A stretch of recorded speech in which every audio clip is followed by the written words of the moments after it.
Hi, welcome back to Therapy Designs. If you're new to this channel, my name is Kelly, and this channel is all about teaching you how to create print-on-demand designs that sell. And be sure to stay tuned until the end of the video because I have another 5 bonus niches for you.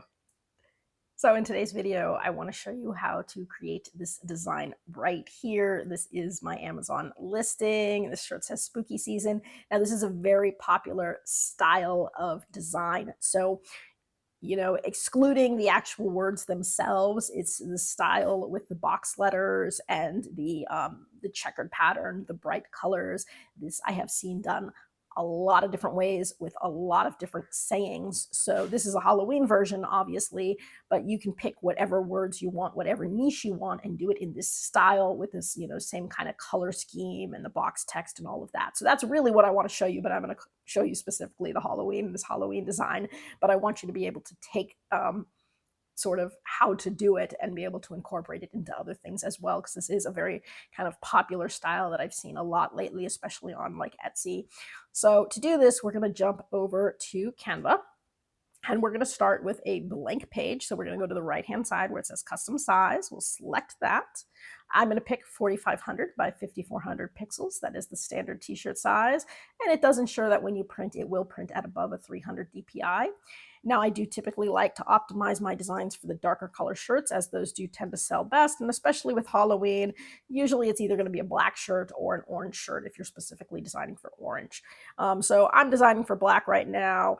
And what we're going to do is we are going to start making this design. So I'm going to do one that says Spooky Season. So the first thing I want is to kind of come up with those boxes that come across the top.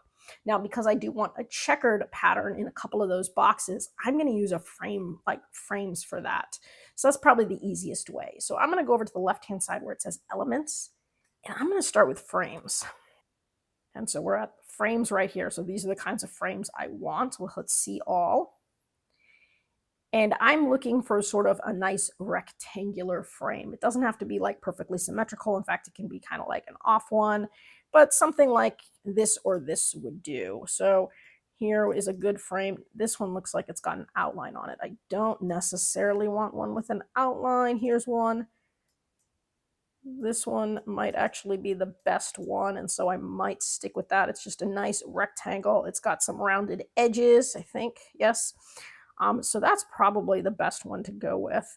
You can always look to see if they've got anything different. They've got tons and tons of frames, and of course with everything else, they're constantly changing it and adding more. So whatever the last time you looked was, I'm sure that there's a lot more now than there was whenever the last time you looked was. So just, again, tons of different frames that you could kind of look through to see if you kind of find what you want. But let's just go with this to keep it simple. So this is what I'm going to start with. And then I'm going to go ahead and go with sort of checkered. Oops, I'm going to get out of frames first. Give me checkered frames. Let's go with up here, checkered. Checkered background. And again, you can use a photo or a graphic. Usually they'll let you drop either one in. Oh, I want one that has the white squares though. Okay, so that's going to do. So there I can drop that in. That looks pretty good. I actually like the way that that looks kind of perfectly. So let's take this, shrink it down. I'm going to hit Control D, duplicate it. So I've got a couple of those. And actually maybe even make them a little bit smaller. Better to start small so I have enough space. So I've got 2 checkered boxes. Now I want a few more boxes that I'm going to change the colors of. So let's go ahead and do a search. I'm going to do like rectangle and see kind of what comes up in rectangles. I don't want shapes, I want graphics. So I'm looking for sort of rectangular graphics. So for example, like here's one that I could use. And that one looks kind of cool. That could go, up here for one of the letters. And so I can keep going. I mean, here's another one. This one is kind of cool. So it's another just sort of rectangle that could go here. And so you want sort of some different ones. They don't all have to be the exact same shape or dimensions. And in fact, if you can get a rectangle that's kind of a little bit off shape like that, it can look really cool. I just don't want it to be too fat. Obviously, I want them to be similar-ish in dimensions. So like here's another one that I could do. And again, I want to make them roughly the same-ish size. And so what we can see, that looks pretty cool there. I need one more, and I could reuse any of these if I wanted to, or I can look to see if I can find another one that kind of looks cool. Here's one that's kind of a little bit wobbly edged, kind of like the wobbly edge part of it. And again, something like that. This one's quite a bit more narrow than some of the other ones too, so you might, you know, consider how narrow you want it to be. I guess it's no more narrow than this one per se. Something like that, that'll do. So let's go ahead and move these over so that they're close to one another. I want to make sure I got plenty of space here for everything. So something there, and they can overlap a little bit too. Play with which one overlaps what. Make sure that they're about relatively the same height. If necessary, I can make some of them a little bit bigger. They don't have to be exact. The point of this is to be a little bit off so that they're not exactly perfect. But what we have is something roughly like that. There they are, centered in the page. I'm going to pick some colors here too. So obviously right now I've just got sort of, you know, whatever color was on here, but the idea is to use some bright colors. So for example, for this one, I want some sort of a pink. So let's go ahead and just pick a pink. That might do. For this one, I was hoping for some sort of a nice bright purple, maybe a lighter purple, maybe a little bit more into the purpley shades of purple. Maybe something along those lines. And with the pink, maybe even something a little bit of a brighter pink, something like that. Okay, then I got my checkered one. Maybe this one I want to do with some sort of a bright greenish shade, maybe even a little brighter there. And then this last one, maybe like a yellowy shade. Oops, let's see if I can get that. Wrong one. There we go, that'll do. And again, maybe something a little bit more into those yellowy tones. And so something like that looks pretty cool. And then we also want to have them sort of maybe overlapped a little bit or angled a little bit. I might angle that one a little bit. I might take this one, bring it in. I might angle it a tiny bit the other direction. I make sure that the pink one is kind of over the purple one a little bit, so I can decide which one kind of goes on the front and which one kind of goes underneath. So something like that looks cool. Then I've got my O, where I want the O for the spooky. I'm going to put that one there. This one, again, I can angle just, I mean, a couple of degrees off, just so that you just get a tiny bit of an angle. And I can put that one maybe underneath the checkered one. So just sort of playing with what's on the top and what's on the bottom here. Again, bring the other checkered one over, angle the other checkered one. I mean, just a 1 degree or 2 off, so that it's nothing very significant, but just enough so that you get a little bit of that angle. The whole point is for this to kind of just look a little fun, a little different. Again, tiny movements here. So something like that. I've got my boxes. Once I have them, again, I can group them together, center them, resize them, whatever I want to make sure that they look cool. So those are the boxes that I'm going to put the letters in. So we're starting there. Now we're going to go ahead and we're going to put some letters in. So I'm going to hit T on my keyboard, and let's just start with an S. So I'm going to put a capital S. It's going to go in the first box. So we'll go ahead and spell this out, and then we'll pick some fonts that are going to work. So there's my S. I can hit Control. Oops. Hit Control D if you want to duplicate it, just so that I don't have to always keep making it bigger. Let's do this. Control D. So it's going to be my O. Control D, my other O. Control D. There's my K. Which I know you can't see right now on the checkered. One more time. Control D.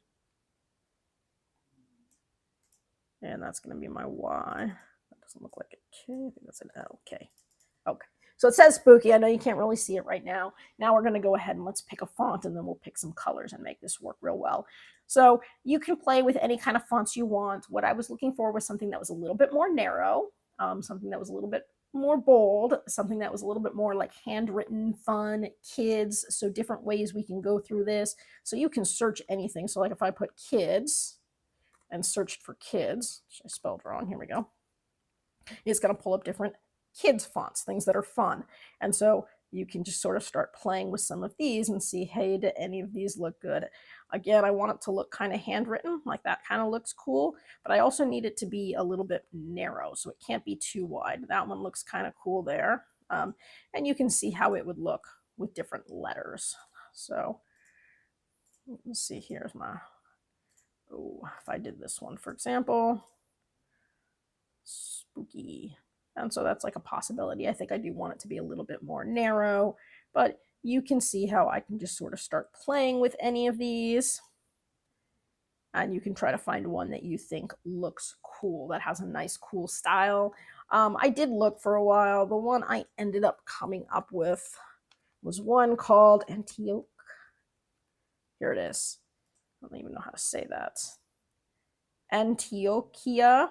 And I think this is one, by the way, that I got off of Creative Fabrica. I think the O I might have done in lowercase.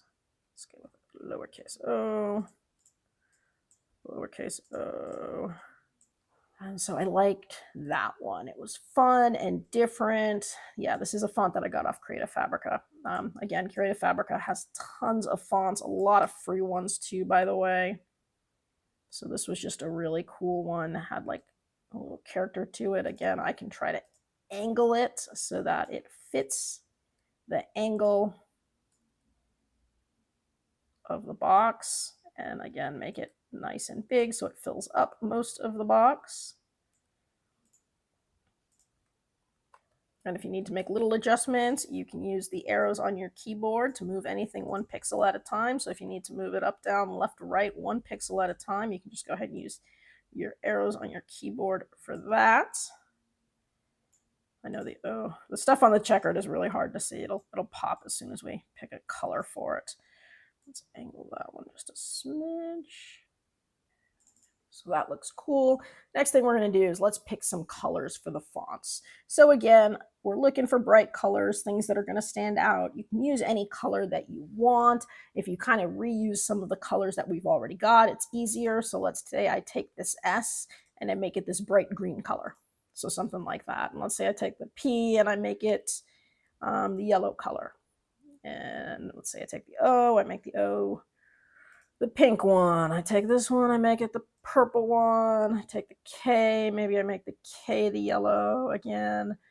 And then maybe make this that pink. And so something like that. And that looks pretty cool. What we can also do would be to outline each letter with a slightly darker shade. So I can take this S, I can go to Effects, Outline, and it automatically throws a darker outline on it, but I kind of want to change the shade. So I'm going to start with the same shade, and I'm just going to kind of go down, maybe brighter.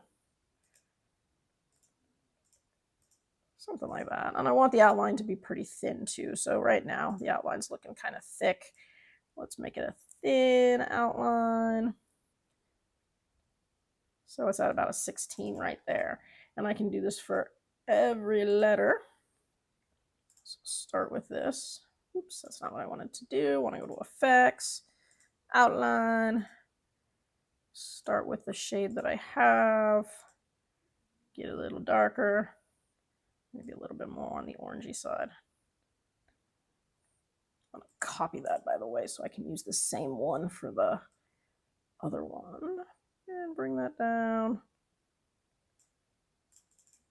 I think it was like a 16. I'm going to do the same thing for the K here. I'm going to outline. It's kind of saved it there already for me. 16. Let's go to the pink. Outline. I don't mind that. That's fine. Let's bring that down to about 16.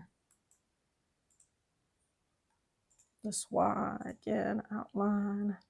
Bring it down to about a 16 or whatever I have it at, doesn't matter. And so now what I've done is put a little bit of an outline around here in like the same basic color. Oops, I forgot the purple. Same basic color, but just a little bit darker. Oops, effects, outline. Bring that down. There. So now I have each of my letters inside the boxes, brightly colored with a little bit of an outline. And so far that's looking pretty cool. I can close that and zoom in so you guys can see it better. So I like that. Next thing we're going to do is the season. That we're going to pick a scripty font. It's also going to be a nice bright color. So I'm going to pull up T on my keyboard. I got a text box. I'll make that a little bit bigger. And then what we're going to write is season. And now we're looking for a script. Now it's going to be something that you want to be kind of narrow script. You want it to still be more handwritten style, so nothing that looks too formal, and you want it to be kind of spaced far out.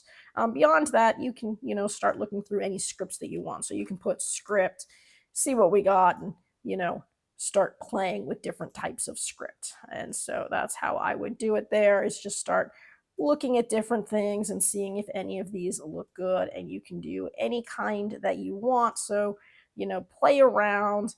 I looked for a while to look for one that I thought would work well. I ended up going with one. Let's see if I can even find it. This one here. I don't know how to say that. Amrinatica. Oh, it might be one that I got off of Creative Fabrica. Again, I do get lots off of Creative Fabrica, but that was a nice fun one here. So it's a little bit more narrow, and that worked. Might even angle it up at just a tiny bit of an angle, maybe like a 2, so it overlaps just a smidge. This one I went ahead and made a nice bright pink color. So I can change the color here to something that's nice and bright and pink. I like that. I might even throw like an outline around it. So different ways I could do that. I could do effects. I could throw the outline and have it be the same outline color that I used for the other pink, which would be here. Make that a nice thin outline. So that's a 5. I don't want it to be too thick, something like that. That's a 3. And so different ways I could play with it there. And that one looks pretty cool. Or what I could do that might look good would be to take effects, make the outline black. So I got the black outline, then go ahead, hit Control D on this. So I've duplicated it. I'm going to get rid of the effects on the duplication. I'm going to make the duplication one that color pink, and then I'm going to take this and I'm going to move it to the back. That way I get the littlest bit of echo. So you might not be able to see. Let me zoom in so you can see what I did. I took the original one, I outlined it in black, and then I made pretty much a copy of it, and I put the copy underneath so I get this little extra shadow. So it kind of goes pink, black, and then darker pink. And I can always take these and, adjust how far away they are too by taking the top one. So whichever one I have on the top, and I can use my arrow keys to move it up, maybe even and over a couple spots so that I get sort of that extra shadow there. And so I think that that looks pretty darn cool. And so there's the design. I think that looks pretty awesome. It looks good on a dark shirt. Not that too many people buy white shirts for Halloween, but you could do this on white. And again, I showed you this for Halloween. You can use this now. This is the same style on anything, so it doesn't have to be a Halloween shirt. Any kind of saying you want, you could put on this, and maybe it would look good on a white shirt. What you could do if you really wanted to would even be to take something like the rectangles, hit Control D, and make that rectangle that darker color. And maybe even take that rectangle, move it up, move it over, and send it to the back. So by the way, to send to back, you can just hit Control in your left bracket until it goes all the way to the back. And now what I have is a little bit of an outline around the box, which again, if you zoom in, you can see just that little darker outline. And theoretically, I could do that with all of these. So I could take each one of these boxes and do that. I could take the yellow, Control D, switch the color to sort of that darker gold that I've got there. There it is. Now it's that darker shade. So now what I could do would be, there we go. I got it. And so you see, I just get that little bit of an outline around that, just like I have an outline around that one. I mean, I can take both of these here, sort of move them out of the way so that I could do the same thing with all of the other ones too. So hit Control D on my purple one, pick my darker purple. And again, I can just sort of play a little bit with where this is going to line up. Ta-da.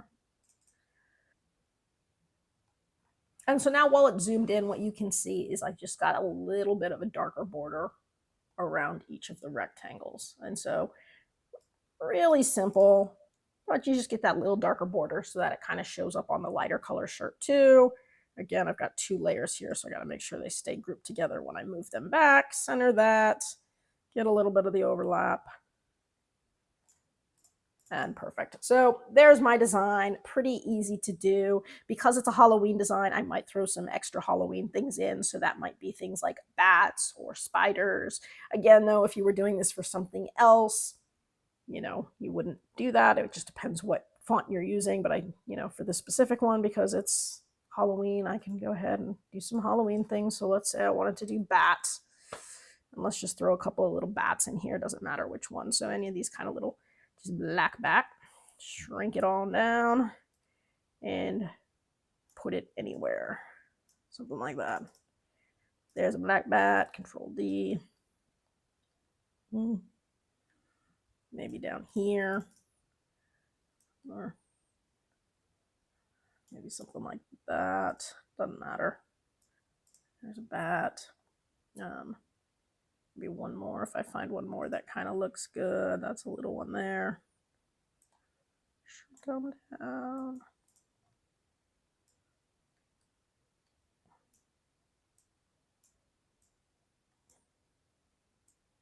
So there's some bats. Maybe I do a spider.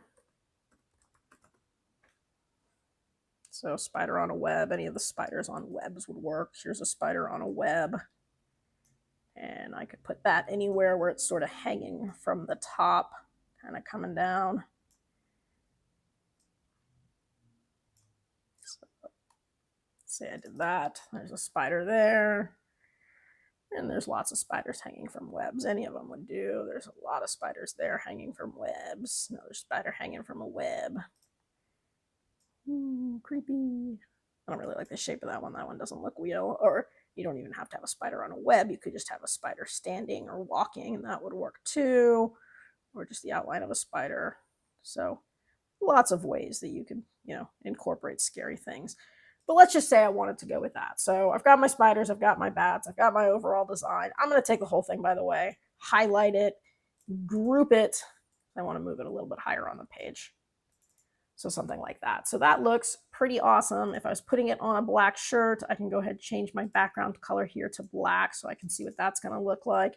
And there is my cool spooky season design. And I think that looks really awesome. And again, I mostly wanted to show you guys how you can use, create this style so that you can use it for other things as well. Be as creative as you like. But there is my Halloween version. I mean, spooky season, you could do this for like different seasons too. You could put, I don't know, winter season, fall season, pumpkin season. You could do pumpkin season. It would be a little bit longer, but that might work, and do sort of pumpkin-y stuff. So just whatever you wanted. And it doesn't have to be season, but any kind of 2-word kind of thing would work well with this sort of style. So again, I've seen a lot of this style, or even like kindergarten crew, something like that. Be creative. So I'm just going to go ahead, we'll download it. It's a PNG. I want it to be a transparent background. I hit to download, and now it is ready to go on whatever you want. This could be a cool sticker. It could be on a tote bag. It could obviously be on a shirt, tank top, sweatshirt, anything like that. But you can be as creative as you want, put it on as many products as you want. If you're on Amazon merch, obviously you're going to throw it on all of the products. If you're selling on like Etsy, you might pick one or two products that you think it looks the best on. So it just depends on what platform you're selling on. And of course, you could always just print this at home and, have it for yourself. If you have questions, drop it in the comment section below. I try to get back to everybody as quickly as I can. I do read all the comments, and thank you so much for all of your kind words. They do really mean a lot. Again, if you're brand new to print on demand, I do have an ultimate beginner's guide that I sell for like $20 on my Etsy shop, and I do have a link in the description below if you're interested in that. It is like 118 pages with links to pretty much everything that you would need to know, including 4 exclusive videos on how to set up an Etsy shop if you don't already have one. Then it goes from start to finish on how to set up the shop, integrate your print providers, create your first listings, create your like your logo and your banner, and organize everything. So if you're interested in that, click on that, check it out. If you have video requests, you can throw those in the comment section below. And because you guys were so patient and you did wait until the end of the video, I do have another 5 bonus Halloween niches for you guys. So without any more waiting, these are your 5 bonus Halloween niches. So niche number 1, Halloween Queen. Niche number 2, meow, meow, meow. And if you don't get it, you're too young. Niche number 3, spooky season. Niche number 4, just here to stir the pot. And you can have that with like a witch. And then niche number 5, problem solved. And it's just a shirt that has blood spatter on it. And so some of these are kind of funny. Anyways, I'm sure you guys can come up with a lot of fun and creative ways to design for these niches. Again, I hope you guys are doing really well with your sales. I hope you're learning a lot of new skills, continuing to expand your portfolio. And again, I do hope to see you again next week. That's it for today's video. If you found that useful and would like to see more videos with helpful tips and tricks, be sure to hit like and subscribe, and turn on your notifications so you don't miss any of the weekly videos. As always, keep growing and stay creative, and we'll see you next time.